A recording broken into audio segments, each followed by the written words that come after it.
Hello and welcome back to Byzantium and the Crusades. My name is Nick Holmes and this is episode 10 of the second age of the Crusaders, and the title is Frederick and the Recovery of Jerusalem. Now, we've reached what I think is easily the most bizarre part of the Crusades for two reasons. The first is that the narrative is now dominated by the German Emperor Frederick II, who was one of the most unusual medieval monarchs, and second, Jerusalem was recovered by Frederick. But as you will hear, it wasn't really a proper crusade that achieved this, although technically historians do refer to it as the Sixth Crusade, and it didn't last for long or mean very much. So, who was Frederick? Well, he was born in Italy in 1194, heir to the Hohenstaufen dynasty in Germany, and grandson of the great German Emperor Frederick Barbarossa.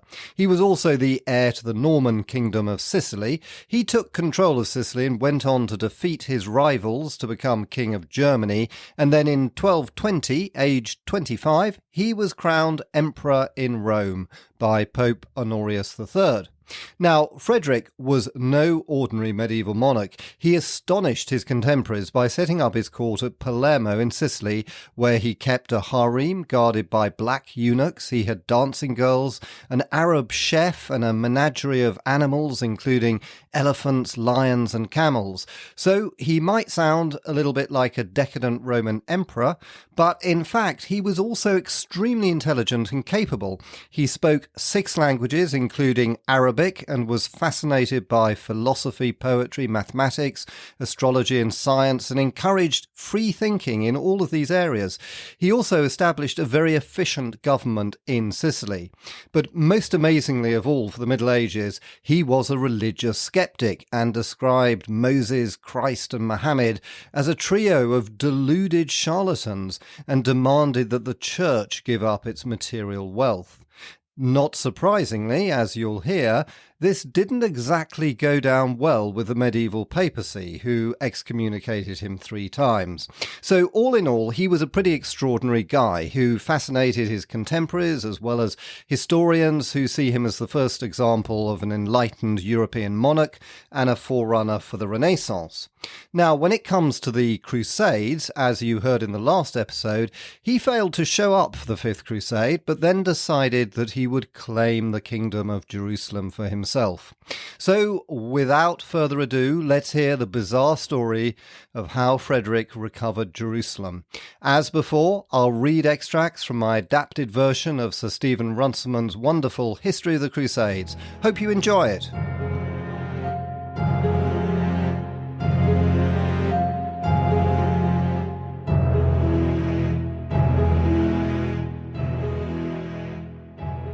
In the year 1225, the German Emperor Frederick was in his 31st year. He was a handsome man, not tall but well built, though already inclined to fatness. His hair, the red hair of the Hohenstaufen, was receding slightly. His features were regular, with a full, rather sensual mouth and an expression that seemed kindly. His intellectual brilliance was obvious. He was fluent in 6 languages: French, German, Italian, Latin, Greek and Arabic. He was well versed in philosophy and in the sciences, in medicine and natural history, and well informed about other countries. His conversation, when he chose, was fascinating, but for all his brilliance, he was not likable. He was cruel, selfish and sly, unreliable as a friend and unforgiving as an enemy. His sexual promiscuity, even keeping a harem in Palermo, shocked even the easy standards of Outremer.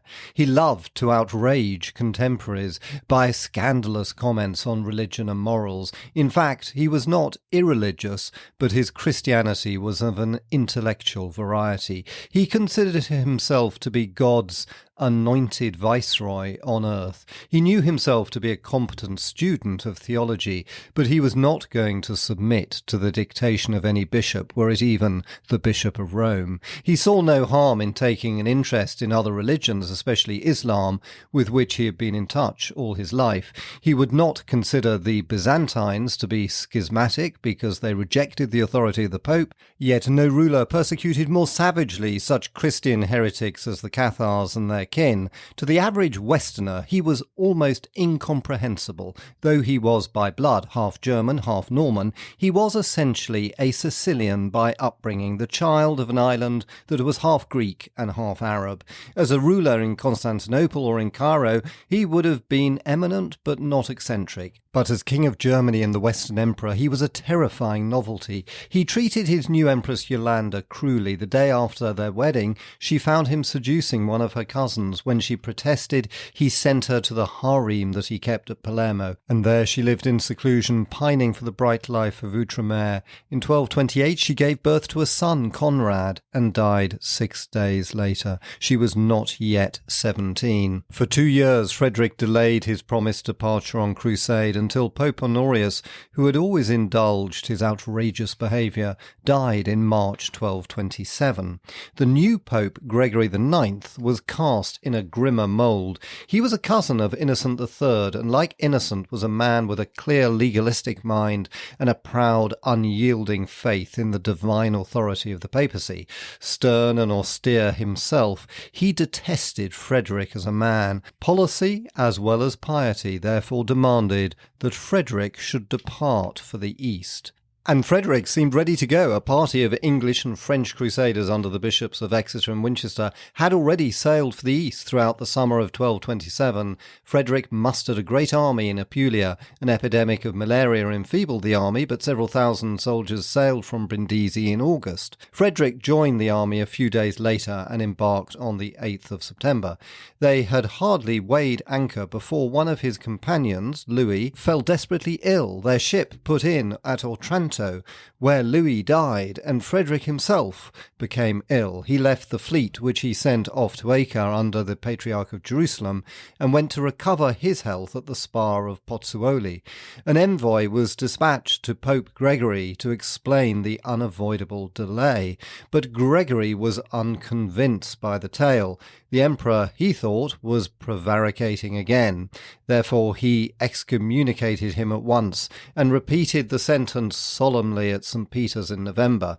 Frederick, after issuing a dignified manifesto to the princes of Europe denouncing the papal pretensions, went on with his preparations for the crusade. Though the Pope warned him that he could not lawfully set out for the Holy War while he was under the ban of the Church, he nevertheless gathered a small company and embarked from Brindisi on the 28th of June 1228. The delay had, however, altered his status, for the Empress Yolanda was now dead, and Frederick was no longer the Queen's husband, but guardian of their infant son, King Conrad. Therefore, the barons of the Kingdom of Jerusalem would be entitled, if they so wished, to refuse him the title of king. Of these barons, John of Ibelin was the most powerful. He was the nearest male relative in the east, both of the King of Cyprus and of the Empress Queen Yolanda. He was rich. He owned the city of Beirut, and his wife was heiress of Arsuf. His personal qualities won him general respect. His birth, wealth, and integrity had made him the accepted leader of the barons of Outremer. Half Levantine French and half Greek, he understood the East and its peoples, and he was equally well versed in the history and the laws of the Frankish kingdom. The Emperor Frederick at once sensed him to be the chief danger to his policy. Frederick understood the East and its peoples from his upbringing in Sicily. His dealings with the Muslims were of a sort that the established barons of Outremer could follow with sympathy, but Frederick's idea of monarchy was not theirs. The King of Jerusalem was by tradition a king bound by a constitution, little more than the president of the High Court and the commander-in-chief. But Frederick saw himself as an autocrat in the Roman and Byzantine manner, the repository of power and law, God's supreme viceroy on earth, with all the advantages that hereditary right could give him thrown in. The Emperor of the Romans was not going to be controlled by a few petty crusader barons. When Frederick arrived off Limassol on the 21st of July 1228, he at once summoned John of Ibelin to come with his sons and the young King of Cyprus to meet him. John's friends nobles warned him of Frederick's reputation for treachery, but John was courageous and correct. He would not refuse an invitation from the ruler of Cyprus. On his arrival with his sons and the king, Frederick received him with honour, calling him uncle and offering him rich gifts. He was told to lay aside the mourning that he wore for his brother Philip and to attend a feast given in his honour. But at the feast, Frederick's soldiers crept in and stood behind each of the guests with their swords drawn. Then Frederick demanded of John that he surrender his fief of Beirut and hand over all the revenues of Cyprus that had come in since the death of King Hugh. John replied that Beirut had been given to him by his sister Queen Isabella, and he would defend his right to it before the High Court of the Kingdom of Jerusalem. As for the revenues, both Philip and he had given them, as was right, to the regent Queen Alice. Frederick broke into open threats, but John stood firm. Frederick, who had only 3,000 or 4,000 troops with him, dared not risk an open fight. He demanded that 20 nobles, including John's 2 sons, should be left with him as hostages, and that John should come with him to Palestine. In return, John and the Cypriot nobles recognized, as was correct, Frederick as ruler of Cyprus, but not as the king of Jerusalem. With this done, Frederick and his troops sailed on to Acre. Meanwhile, John of Ibelin hurried at once to Beirut to be sure that it could resist an attack from Frederick. He then returned to Acre to defend himself before the High Court, but Frederick did not hasten to take action. News had reached Palestine that the Pope had excommunicated him yet again for setting out for the crusade before he had obtained absolution from his previous excommunication. There was some doubt, therefore, whether oaths of fealty sworn to him held good, and many pious folk, including the Patriarch, refused to cooperate with him. The Templars and the Hospitallers would have nothing to do with an excommunicate. He could only rely on his Teutonic knights, whose master Herman of Salza was his friend. His own army was not large. Of the troops that had gone out with him, many had already returned home from impatience or from fear of offending the church. A few more had sailed east with the Patriarch a month later, and Frederick had sent out in the spring of 1228 500 knights under his loyal servant, the Marshal Richard Filangieri. Even with the whole army of Outremer, he could not muster an impressive force capable of striking a decisive blow against the Muslims. To add to his disquiet, word came from Italy that his lieutenant, Duke Reynald of Spoleto, had failed in an attack on the march of Ancona, and that the Pope was massing forces to invade his own kingdom. Therefore, Frederick could not afford to embark on a large campaign in the east. His crusade would have to be a crusade of diplomacy. Fortunately for Frederick, the Sultan Al-Kamil held similar views. The alliance of the 3 Ayyubite brothers, Al-Kamil, Al-Muzamm of Syria, and Al-Ashraf of the Jazira, had not long survived their triumph over the Fifth Crusade.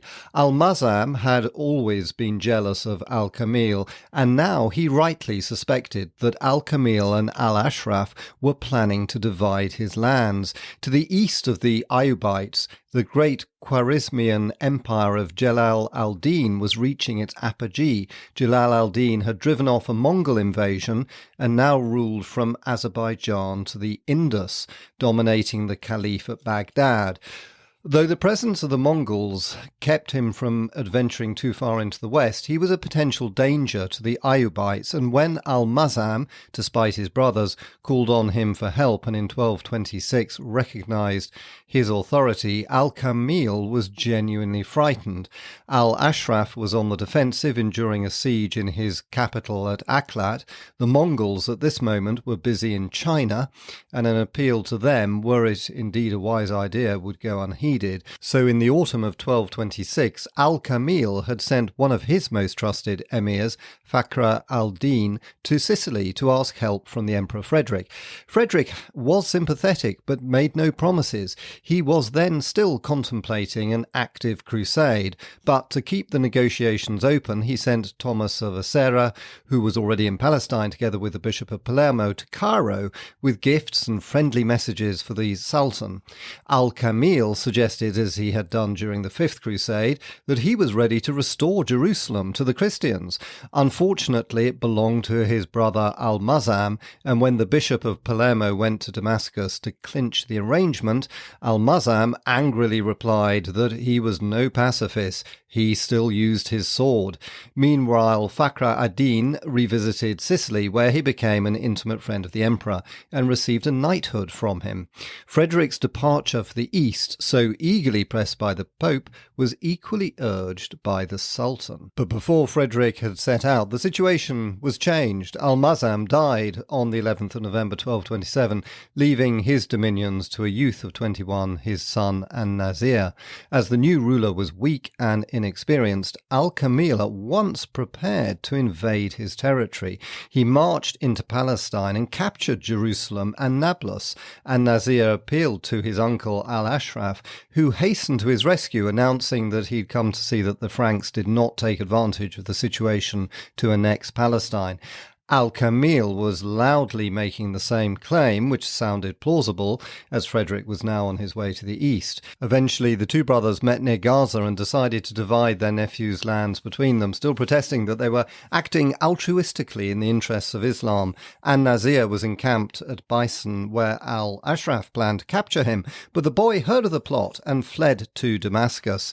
His uncle's armies followed him and laid siege to the city about the end of the year 1228.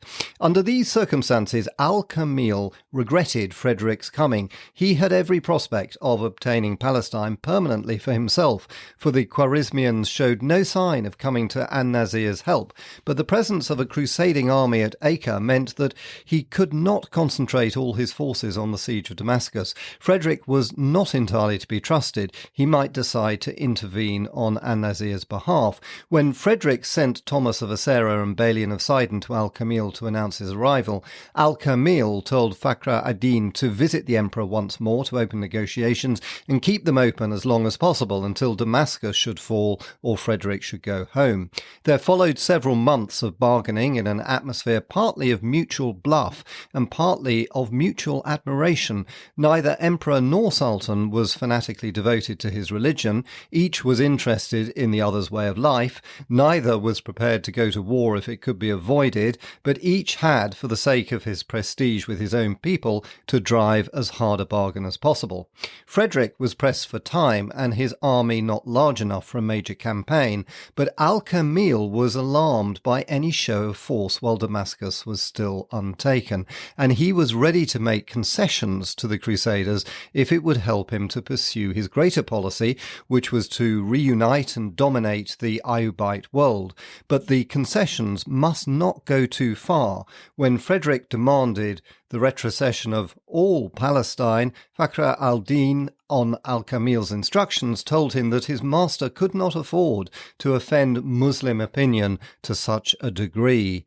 Therefore, at the end of November 1228, Frederick tried to hasten matters by a military display. He assembled all the troops that would follow him and marched down the coast to Jaffa, which he proceeded to refortify. At the same moment, An-Nasir, who was not yet closely invested in Damascus, led an army to Nablus to intercept his uncle's supply lines, but Al-Kamil refused to be bluffed.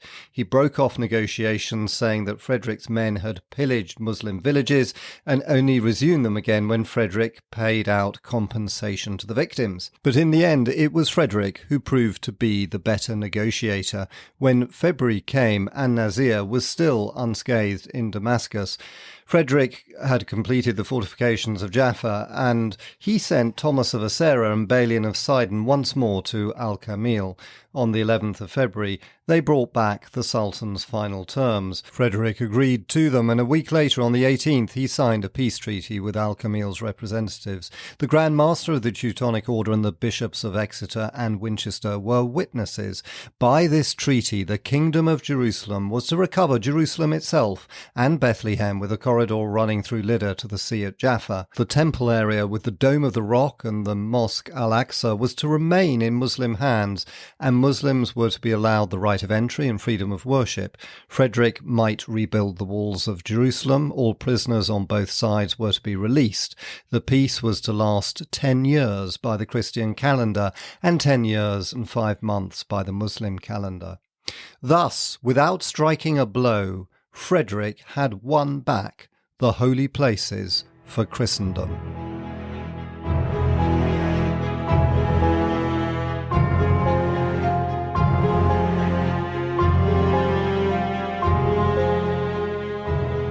And that ends this episode. Hope you enjoyed it. And if you did, I'd be really grateful if you wanted to recommend it to another person or, of course, to leave a review. Thank you so much. And in the next episode, we'll continue the extraordinary story of the Emperor Frederick's crusade.